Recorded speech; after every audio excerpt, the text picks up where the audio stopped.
텍사스에서 일어난 미스터리한 죽음입니다. 19살 대학생인 이 젊은 소녀는 대형대학 풋볼 경기 후 몇 시간 만에 거리에서 숨진 채 발견됐습니다. 경찰은 그녀가 아파트 10층 이상에서 추락했다고 밝혔습니다. 경찰은 이번 사건을 살인으로 수사하지 않는다고 밝혔습니다. 하지만 이 소녀의 어머니는 이 사건에 훨씬 더 많은 이야기가 있다고 말하며 자신에게 증거가 있다고 주장합니다. 그녀는 자신의 딸이 살해당했다고 주장하며 경찰이 실제로 무슨 일이 일어났는지 밝히기 위해 충분한 조치를 취하지 않고 있다고 말합니다. 로우 앤 크라임에서 제시한 사건을 다루고 있습니다. 저는 크리스 스튜어트입니다.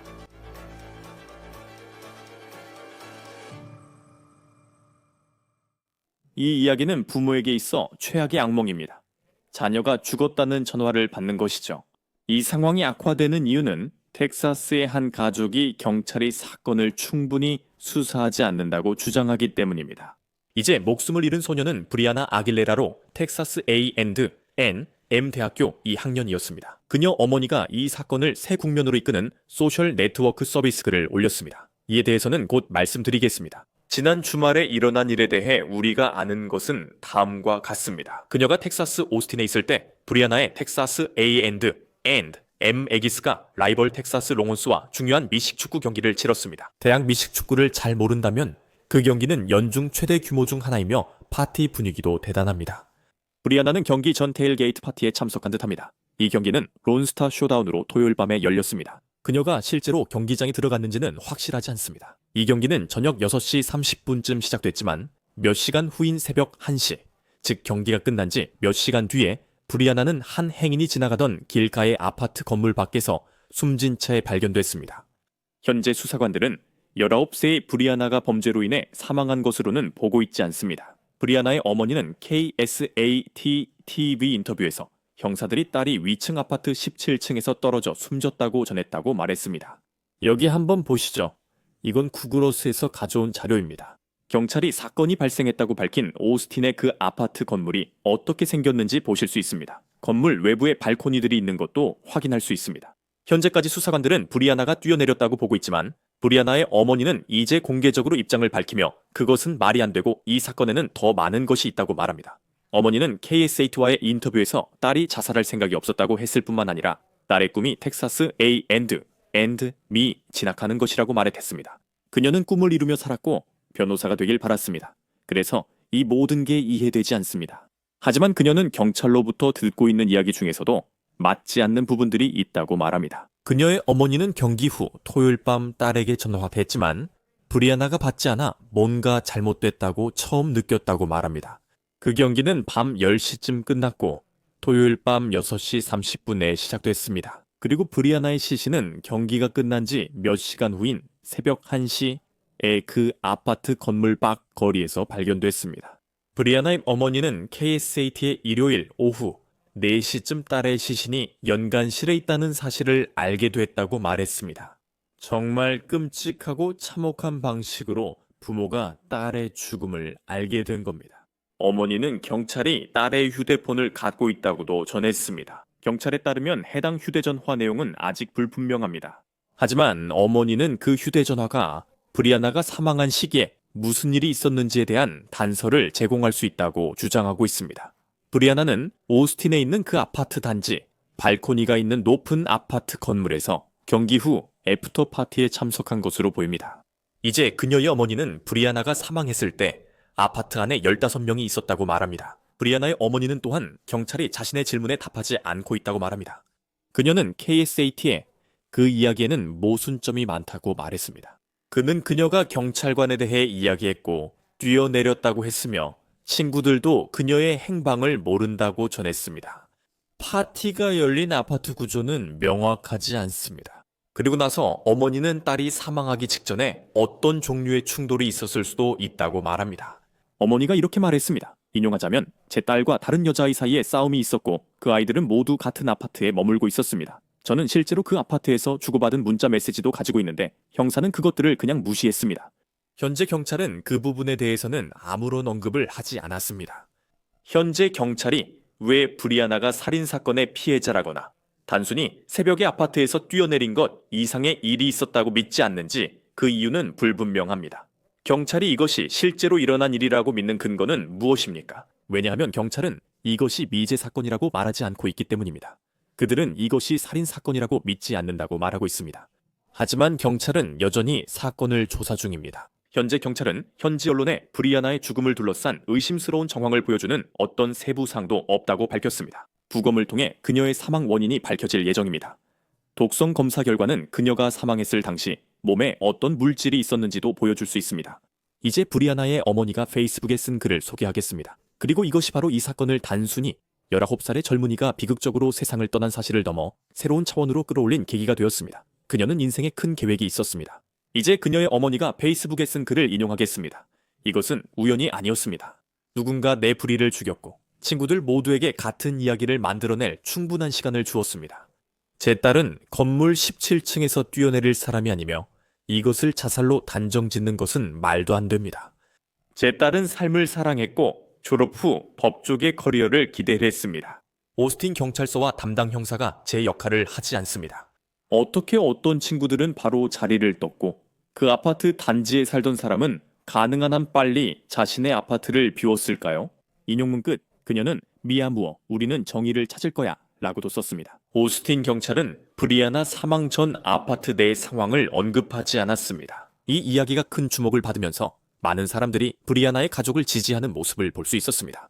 3만 달러 이상이 모금된 GoFundMe 페이지가 있는데 거기에는 이렇게 적혀 있습니다. 인용하자면 우리의 마음은 산산조각이 났습니다. 이 상상할 수 없는 시기에 브리아나의 어머니와 사랑하는 이들의 경제적 부담을 덜어주기 위해 저희는 가족, 친구, 그리고 브리아나를 알았던 모든 분들께 기부를 고려해 주시길 부탁드립니다. 만약 기부가 어려우시다면 브리아나와 그녀의 가족을 생각하고 기도해 주시길 간절히 부탁드립니다. 또한 이후에 무슨 일이 있었는지에 대한 자세한 내용은 아직 명확하지 않으며 그녀의 어머니는 답을 기다리고 있다고도 적혀 있습니다. 인용문 끝. 이제 오스틴 경찰서에서 받은 공식 성명을 여러분께 읽어드리고 싶습니다. 그리고 이것이 현재 그들이 밝힌 전부입니다. 성명에 따르면 2025년 11월 29일 토요일 오전 12시 47분경 오스틴 경찰이 리오그란데 스트리트 2101번지에서 반응 없는 사람 신고를 받고 출동했습니다. 경찰이 도착했을 때 반응 없는 성인 여성을 발견했습니다. 그 여성은 현장에서 오전 12시 57분에 사망이 선고되었습니다. 현재 이 사건은 살인사건으로 조사되고 있지 않으며 의심스러운 정황도 발견되지 않았습니다. 사망 원인은 트래비스 카운티 검시관이 밝힐 예정이며 조사는 계속됩니다. 이 사건과 정황에 대해 이야기 나누기 위해 은퇴한 형사 지휘관 윌 스펠라 씨가 함께합니다. 앞으로 의심스러운 점이 드러날지 지켜봐야겠지만 흥미로운 부분이 분명히 있습니다. 시카고 경찰청 윌 스펠라 씨를 로 앤 크라임에서 뵙게 되어 반갑습니다. 19세 브리아나 아길레라 사건에서 지금까지 특별히 눈에 띄는 점은 무엇인가요? 글쎄요, 우리가 아는 게 별로 없다는 점이 눈에 띕니다. 경찰청에서 정보를 많이 공개하지 않았고 범죄 혐의가 없다고만 했는데 수사 초기에 이런 발표는 좀 이상하게 느껴집니다. 우리가 모르는 뒷이야기가 있는 게 아니라면 그 점이 저에게는 조금 이상하게 느껴집니다. 네, 여기 성명이 있습니다. 사실 방금 오스틴 경찰서에서 받은 겁니다. 여기에는 경찰관들이 현장에 도착했을 때 반응이 없는 성인 여성을 발견했다고 나와 있습니다. 그 여성은 오전 12시 57분 현장에서 사망 선고를 받았습니다. 현재 이 사건은 살인사건으로 조사되고 있지 않으며 의심스러운 정황도 발견되지 않았습니다. 사망 원인은 트래비스 카운티 검시관이 결정하며 조사는 계속됩니다. 제가 너무 깊이 파고드는 걸 수도 있지만 여전히 현재로서는 이라는 표현이 있고 조사가 계속 진행 중이라는 말도 있습니다. 이 사건 이면에서 무슨 일이 벌어지고 있다고 생각하며 그 의미는 무엇이라고 보십니까? 모든 사망이나 살인 사건과 마찬가지로 우리는 법의학자의 결정을 기다리고 있습니다. 어떤 경우에는 법의학자가 결정을 내리기 전에 경찰서가 조사를 마치기를 기다릴 수도 있습니다. 이제 나는 무슨 일이 있었는지 신경 안 씁니다. 만약 17층짜리 건물 아래에 어린 소녀가 있다면 그건 범죄 행위입니다. 이제 그게 범죄 행위였다고 말하는 건 아니지만 정상은 아닙니다. 뭔가 위에서 일이 있었던 거죠. 그리고 지금 그들이 하고 있는 일은 그 아파트 위층에 있었던 모든 사람들과 이야기를 나눠야 한다는 겁니다. 그녀가 거기에 도착한 시간이 언제였는지, 그녀의 정신 상태는 어땠는지 물어봐야 하죠. 누가 거기에 있었는지, 그리고 싸움이 있었는지 알아봐야 합니다. 엄마가 말했듯이 두 소녀 사이에 싸움이 있었을 수도 있다고 했잖아요. 그런 모든 것들이 다 밝혀져야 합니다. 왜냐하면 엄마도 한편으론 감시 카메라 영상이 있는지도 모르기 때문입니다. 알다시피 누군가가 예를 들어 링 도어벨이나 아파트 안에 카메라를 설치했다면, 아니면 강아지용 카메라 같은 게 있다면, 그런 게 있을지 저도 잘 모르겠어요. 그런 게 있었다면 우리가 알았거나 언젠가 엄마에게 전달됐을 거예요. 하지만 영상이 없고 경찰이 그녀가 뛰어내렸다고 믿는다면 그걸 어떻게 증명할 수 있을까요? 정말 그걸 어떻게 증명하죠? 스스로인지 실수인지 누가 밀었는지. 유감스럽게도 유해에서는 많은 걸 알아낼 수 없을 거예요. 17층에서 떨어져서 시멘트 바닥에 부딪히면 심각한 외상이 생기니까요. 아파트계에 있던 사람들과의 인터뷰를 통해서 밝혀내야만 합니다. 이제 그들이 이야기를 맞췄다는 의혹이 있었다는 것도 알고 있습니다. 6월 제가 장담하는데 어떤 상황에서도 15명이 똑같은 이야기를 하게 만들 수는 없습니다. 그리고 누가 이 소녀를 죽였다면 15명 모두 같은 말을 할까요? 몇 명이나 한 사람을 위해 숨길까요? 그건 말이 안 됩니다. 하지만 진실을 밝히기 위해 그 모든 인터뷰를 해야 하죠. 이 시점에서 경찰은 그녀가 스스로 목숨을 끊었다고 보고 있습니다. 그녀가 17층 발코니에서 뛰어내렸다고 믿고 있죠. 그녀가 경기장에 갔던 것 같다고도 하더군요. 그 경기는 오스틴 중앙 시간 밤 10시쯤 끝났던 것 같습니다. 그리고 그들은 다시 이 아파트로 돌아와 이때 무슨 일이 일어납니다. 그 대화들은 어떤 분위기였나요? 만약 그 아파트에 15명이 있었다면 아마도 싸움을 목격한 사람들도 있었을 텐데, 형사로서 이렇게 여러 사람이 있을 때 사건이 일어났을 당시 그녀 주변에 누가 있었는지, 누가 마지막으로 그녀를 봤는지 어떻게 알아내시나요? 그 시간대를 어떻게 맞춰가시나요? 개별적으로 면담합니다. 절대 그룹 인터뷰는 하지 않아요. 두 사람을 동시에 조사하지 않습니다. 한 명씩 모두 따로 조사하죠. 시간이 걸리고 자원이 들며 모든 사람을 한 명씩 면담해야 합니다. 이제 처음 면담을 통해 몇 가지에 대한 정보를 얻게 됩니다. 그리고 다시 그 사람들을 면담해야 하죠. 이야기에서 불일치나 모순이 있다면 그 사람들을 다시 면담해야 할 겁니다. 이렇게 말할 겁니다. 세 명은 이렇게 말했다는데 당신은 다르게 말했네요. 그러니까 한 번만 면담하는 게 아니라 여러 번 면담하게 됩니다. 또한 첫 면담에서 나온 내용을 다시 확인하는 경우도 있습니다. 또 다른 부분은 어머니가 비판했던 부분인데, 경찰 입장에서도 무슨 일이 있었는지 파악하려고 할 때 분명히 어려움이 있었을 거라고 생각합니다. 그리고 말씀하신 대로 경찰서가 분명히 과부하 상태이긴 하지만 17층에서 떨어진 여성에게 무슨 일이 있었는지 알아내는 일은 경찰이 정말 최선을 다해서 조사할 수밖에 없는 일이라고 생각합니다. 하지만 어머니께서는 그들이 현장을 떠난 것을 비판하셨습니다. 이 부분은 어떻게 해야 할까요? 만약 실제로 15명이 있었다면 그런 현장은 어떻게 처리해야 할까요? 특히 행인이 그 소녀, 즉 브리아나를 거리에서 발견한 상황이라면 그 사람에게도 정말 감사해야겠죠. 그들이 새벽 1시쯤에 마주친 현장이었죠. 그 상황에서 뭔가 이상해. 그녀가 혼자 방에 들어가서 한동안 아무도 못 본 건가요? 누군가가 그녀가 난간을 넘어가는 걸 봤다면 아무도 소리를 지르지 않았다는 게 저로서는 이해가 안 돼요. 지나가던 사람이 소녀를 본 것도 이해가 안 되고 그들이 그녀가 어떤 창문에서 나왔는지 어떻게 알았는지도 모르겠어요. 그 사람들이 어떻게 알았을까요? 인터뷰를 통해 들은 게 아니라면요. 누군가가 우리가 파티에서 그녀를 봤고 그 다음엔 못 봤다고 말하지 않았다면요. 그러니까 사람들을 떠나게 하는 것과 관련해서는 합리적인 시간 동안은 사람들을 구금할 수 있지만 그 시간을 넘어서 그들의 움직임을 제한할 수는 없습니다. 그리고 그게 알다시피 모든 법적 용어와 모든 법적인 것들에서 항상 합리적이라는 거죠. 그럼 합리적이란 게 뭘까요? 그리고 그런 상황에서는 그들을 잠시 붙잡아두고 이야기를 나눌 수 있었겠죠. 그들이 도착했을 때 누가 있었는지 알 수 없으니까요. 4명이 남아 있었을 수도 있습니다. 어떻게 알아내죠? 그러니까 어머니는 믿고 계시고, 그리고 문자 메시지도 가지고 계신 것 같은데, 그 문자들이 정말 그런 건지는 저도 잘 모르겠습니다. 그 문자들이 공개된 건 아닌 것 같습니다. 하지만 어머니는 이 파티에서 다른 여자아이와 어떤 충돌이 있었다는 것을 보여주는 문자 메시지를 가지고 계십니다. 그런 상황에서 어떻게 하시나요?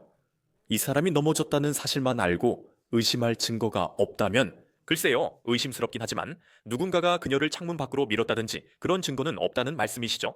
그런 이야기를 다룰 때 과장하지 않으려면 어떻게 하시나요?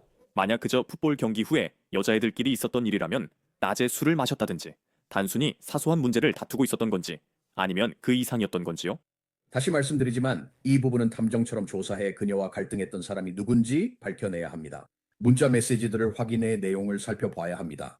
그게 계속 진행 중인 활발한 싸움이 벌어지고 있는 상황처럼 보이나요? 만약 그렇다면 그녀가 엄마에게 문자로 엄마, 나 이 여자애랑 문제가 있어라고 보낼 수 있었을까요? 아니면 파티에 도착해서 엄마, 나랑 문제가 있었던 그 여자애도 이 파티에 왔어라고 말할 수 있었을까요? 문자 메시지가 뭔지 분석하고 그 사람이 누군지 알아내 그녀도 인터뷰해야 합니다. 다시 말하지만 두 사람이 발코니 있는 방에 들어가 한 명만 나오면 문제가 있습니다. 그래서 당신은 그 모든 일이 어떻게 일어났는지 밝혀내야 합니다. 그리고 그것은 탐정의 조사와 인터뷰를 통해 이루어집니다. 그리고 이 일이 가족에게 얼마나 감정적일 수 있는지는 분명하지만 감정이 여기에 개입해서는 안 됩니다. 당신이 탐정이라면 제대로 수사를 해야 하고 감정을 배제하려고 노력해야 합니다. 그 이야기가 다음으로 이어집니다. 아무리 갑작스럽게 일이 생겨도 자녀가 정신건강 문제로 힘들 거라고 믿고 싶은 부모는 없을 겁니다. 우리는 브리아나가 텍사스 A&M 미 다녔고 변호사가 되고 싶어 했다는 것 외엔 모릅니다. 이는 그녀의 어머니의 말입니다. 우리가 본 반응만 봐도 많은 사람들이 이런 일에 충격을 받았습니다. 하지만 동시에 이제는 어머니가 누군가가 그녀를 죽였다고 믿는다고 말하고 있습니다. 실제로 그녀는 그 내용을 페이스북에 올렸습니다. 경찰의 입장에서 그런 상황을 어떻게 처리하십니까? 어머니가 여기 뭔가 더 있고 문자 메시지로 무슨 일이 일어나는 걸 알 수 있어요. 라고 말하는 상황입니다. 현장에서 확보한 증거가 적어도 경찰 입장에서는 이 아파트 17층에서 뛰어내린 것으로 보이는 소녀 외에 다른 특별한 정황이 없다고 판단될 때 어머니의 그런 주장과 어떻게 균형을 맞추십니까? 제가 수사 중 감정을 가져선 안 된다는 건 수사 과정 자체를 의미합니다. 피해자나 피해자 가족을 대할 때는 반드시 공감과 연민을 보여야 합니다. 왜냐하면 실제로 그런 감정을 느끼게 되기 때문입니다. 저는 가족들과 대화할 때마다 늘 그런 감정을 느꼈습니다. You have to 사실을 그들에게 전달해야 합니다. 하지만 부모로서 이런 일이 자녀에게 일어나면 특히 혹시라도 내가 놓쳤던 정신 건강 문제가 있었을지도 모른다고 생각하게 되면 그 점도 항상 염두에 두어야 합니다. 정말 가슴 아픈 감정이죠. 내가 뭔가 책임이 있을지도 모른다. 내가 이 소녀를 도울 수 있었을지도 모른다. 혹은 이 일을 막거나 보호할 수 있었을지도 모른다는 생각이 드는 거죠. 그건 균형의 문제입니다. 당신은 이쪽으로 와서 들어야 합니다. 들어보세요. 이것이 수사가 말하는 바이고 이것이 증거가 시사하는 바입니다. 정말 죄송하지만 현실은 이렇습니다. 저는 필라델피아의 엘렌 그린버그 사건이 떠오릅니다. 그 가족은 수년 동안 사건이 다시 조사되고 살인으로 판정받기 위해 싸워왔습니다. 그리고 그 사건은 여러 층위로 해부되어 왔고 어떻게 돼서 펜실베이니아 당국이 그녀가 스스로 목숨을 끊었다고 믿게 되었는지에 대한 과정도 밝혀졌습니다.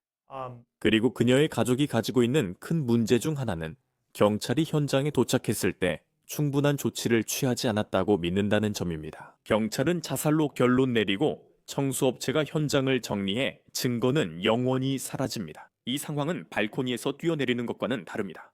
하지만 처음 현장에 도착한 경찰관들이 제 관점에서 볼 때 이것은 자살이라고 판단한다면 그것이 이 사건이 살인사건으로 바뀔 수 있는 가능성에 어떤 영향을 미치게 되나요? 실제로 무슨 일이 있었는지 판단하려면 얼마나 노력해야 하나요?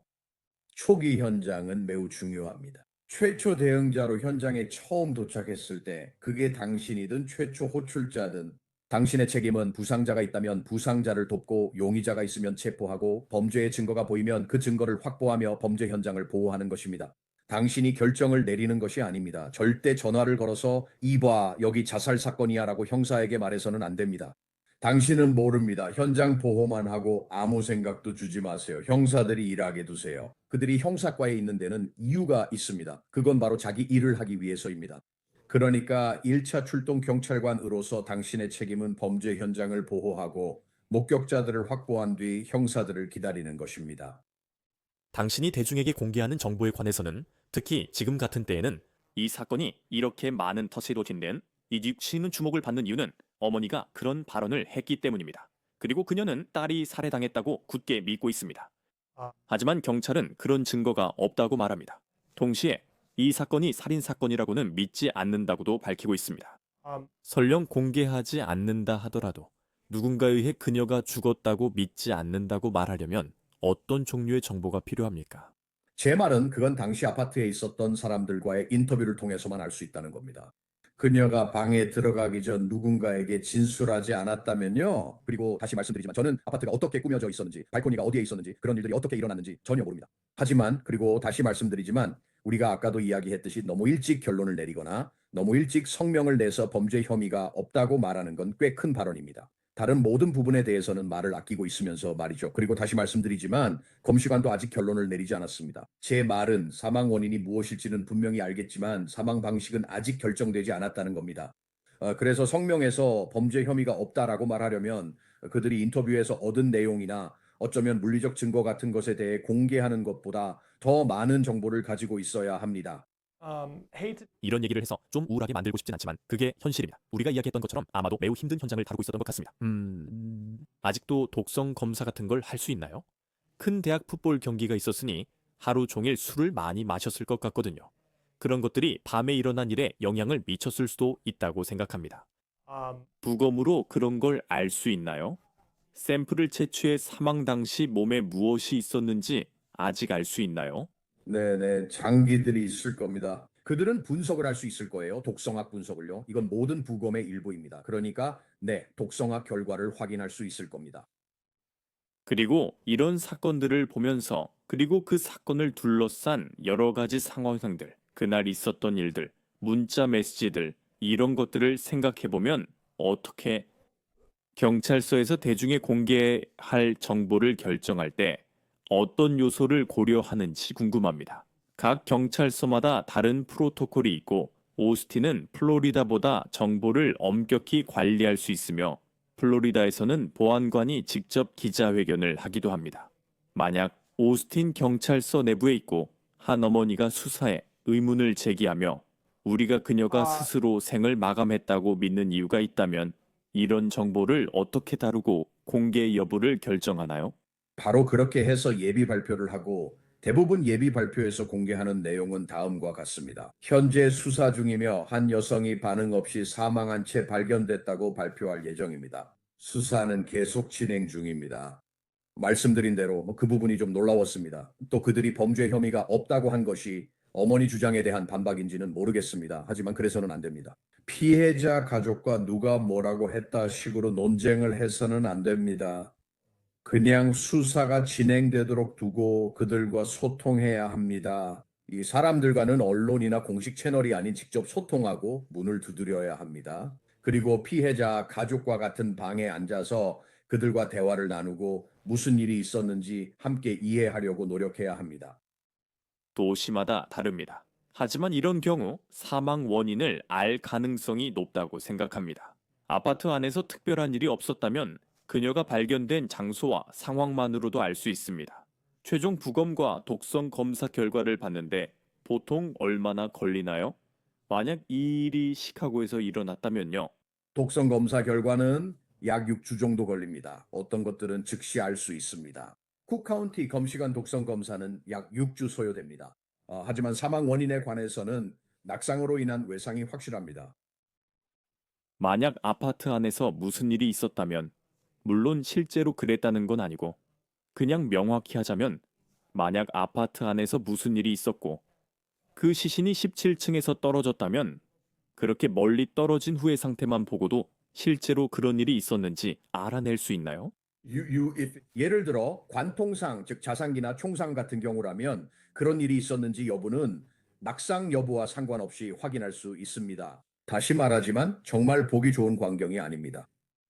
하지만 외상에서는 특정한 일들이 일어나고 자산기나 총상 같은 관통상에서는 또 다른 특정한 일들이 일어납니다. 그리고 그건 숨길 수 없습니다.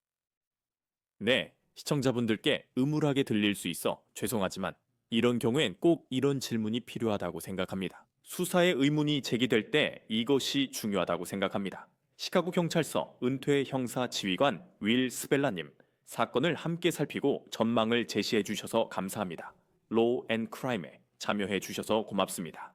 고마워요, 크리스. 로우 앤 크라임의 원더 케이스를 마칩니다. 유튜브, 스포티파이 구독 부탁드립니다. 저는 크리스 스튜어트였습니다. 다음 시간에 다시 뵙겠습니다.